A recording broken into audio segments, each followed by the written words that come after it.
Jenis degenerasi dalam masalah transportasi yang pertama adalah degenerasi yang terjadi pada saat kalian membuat solusi awal, ya. Jadi misalnya itu dimulai dari kalian membuat Northwest Corner Rule. Misal, contoh yang di sini kita punya supply itu dari warehouse ya. Warehouse 1, warehouse 2, dan warehouse 3. Nah, dia punya demand ya dari customer 1, customer 2, dan customer 3 ya. Seperti biasa kita cek dulu demand kita berapa total ya. Demand berarti kan 100 tambah 100 tambah 100 berarti di sini 300. Lalu ada supply kita adalah 100, 120 dan 80. Berarti kalau di total juga 300. Ya, kalau sampai di sini berarti sudah pasti demand dan supply kita sama, berarti seimbang. Berarti kita bisa lanjut pakai metode Northwest Corner Rule-nya dari yang warehouse 1 ke customer 1. Ya. Kita lihat kita punya supply 100. Kita punya demand kebetulan 100 juga. Berarti kita akan masukkan di sini 100 ya kan. Berarti customer 1 sudah kepenuhi semua, warehouse 1 juga udah habis supply-nya. Berarti kita lanjut ke warehouse 2, customer 2. Kita punya supply di 120, permintaan cuma 100. Berarti kita hanya butuh 100 di sini. Jadi yang tadi 120 menjadi sisa 20, sedangkan permintaan ini habis ya kan. Yang lainnya tadi habis. Berarti customer 2 aman. Lanjut ke warehouse 2, customer 3. Kita tadi masih ada sisa 20. Ya, meskipun dia minta 100 tapi nggak punya. Ini udah 20. Berarti habis. Berarti lanjut ke warehouse 3, customer 3. Di sini dia berarti kan tadi 100 kurangin 20 jadi 80. Di sisa 80 dan memang punya 80. Berarti pas 0 dan 0 habis. Oke. Okay? Nah, degenerasi terjadi ketika apa? Kita lihat ya, di sini ada berapa baris berapa kolom ya. Jadi dia udah mau masuk stepping stone. Sebentar. Nah, stepping stone-nya berarti kan kita ada 1, 2, 3 baris. Kita tambahkan dengan 1, 2, 3. Kita punya 3 kolom, kurangin 1. Ya, nilainya kan harus 5 ya. Kita cek yang keisi berapa? 1, 2, 3, dan 4. Yang terisi itu cuma 4 kotak, berarti kan 5 tidak sama dengan 4 kan? Berarti kan stepping stone-nya nggak boleh dilakukan. Nah, ini yang namanya degenerasi. Jadi jumlah kotak yang terisi tidak sama dengan jumlah perhitungan yang sudah kita lakukan. Jadi gimana sebaiknya? Jadi kita bisa melakukan yang namanya pengandaian. Kita andaikan saja nanti di salah satu kotak di dalam sini ya, di salah satu kotak di dalam sini saya warna beda.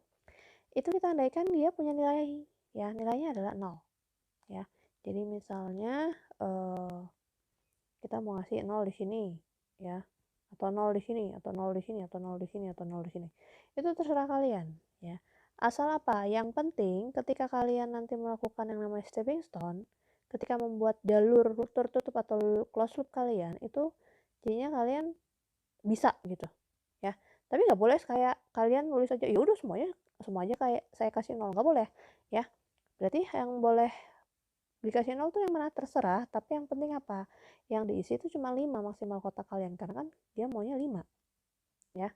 Jadi harus pilih salah satu ya. Misal andai kata kalian pilihnya ini, ya udah berarti kalian nanti lakukan perhitungan jalur tertutupnya menggunakan 0 ini sebagai kotak yang ada jalurnya, padahal enggak itu. Nah, jenis kasus yang kedua adalah degenerasi selama kita melakukan solusi ya. Jadi kita misalnya lagi hitung nih, dari solusi awal kita udah hitung.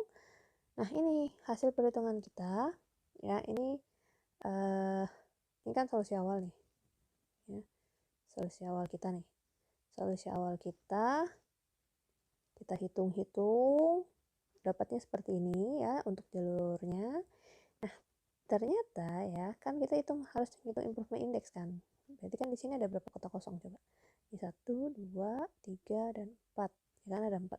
Berarti ada 4 indeks kan. Berarti ada 4 jalur. Ini untuk jalur 1, jalur 2, jalur 3, dan jalur 4 sudah dihitung. Nah, karena ini soal minimasi, berarti kan kita cari masih ada yang negatif apa enggak. Karena ternyata dia masih ada yang negatif nih. Yang lain yang positif. Berarti ini belum optimal. Berarti nanti kita akan membuka jalur kan. Nah, membuka jalur itu kan berarti menjadi seperti ini.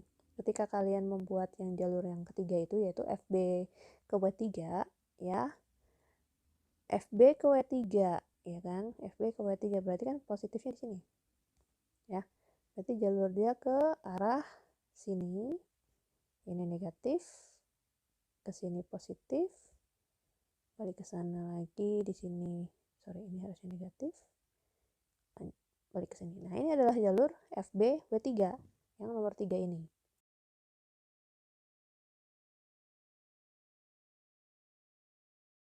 Yang dapat nilainya minus 15.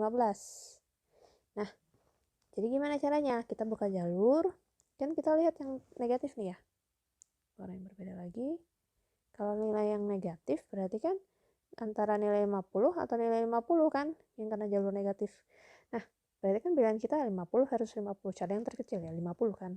Berarti nanti kalau misalnya dibuka jalur, ya, jalur berikutnya berarti di yang sini positif ini jadi 50, ini jadi 0, ini jadi 0, ini jadi 80. Ya kan?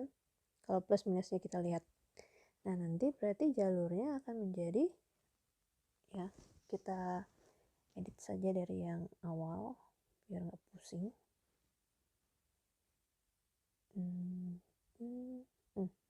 Ya, jadi di sini jadi 0, 80, 0, dan 50. Nah, seperti yang tadi sempat saya bahas, kalau 0 itu berarti kan dianggap kosong. Ya, kosong. Berarti sebenarnya dianggap kosong nih. Nah, berarti kan ini menjadi tabel solusi yang baru ya kan. Nah, kalau begitu kita mau ngecek lagi dong, apakah ini memang sudah optimal atau belum ya kan. Terlepas dari kita udah hitung biaya apa belum ya. Karena saya mau bahas yang degenerasinya. Nah, degenerasi muncul ketika apa? Kita kan punya seperti biasa ya, kita punya 3 nih ya. 3 kotak, 3 baris, tambahin kolomnya 1, 2, 3, ada 3 juga, kurangin 1, jadi harusnya 5 ya. Nah, kita lihat yang terisi berapa?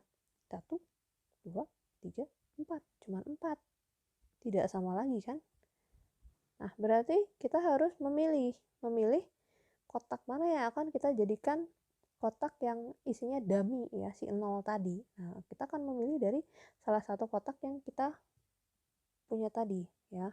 Jadi bisa kita pilih yang ini untuk ditulis 0, berarti 0 di sini, atau kita bisa pilih yang ini ya, jadi 0 di sini ya. Nggak boleh dua-duanya, kalian harus pilih salah satu. Kalau misalnya kalian pilih yang ini, berarti di sini hapus ya. Jadi asal nilainya nanti ada 5 kotak yang terisi dari si penjadwalan, yaitu degenerasi.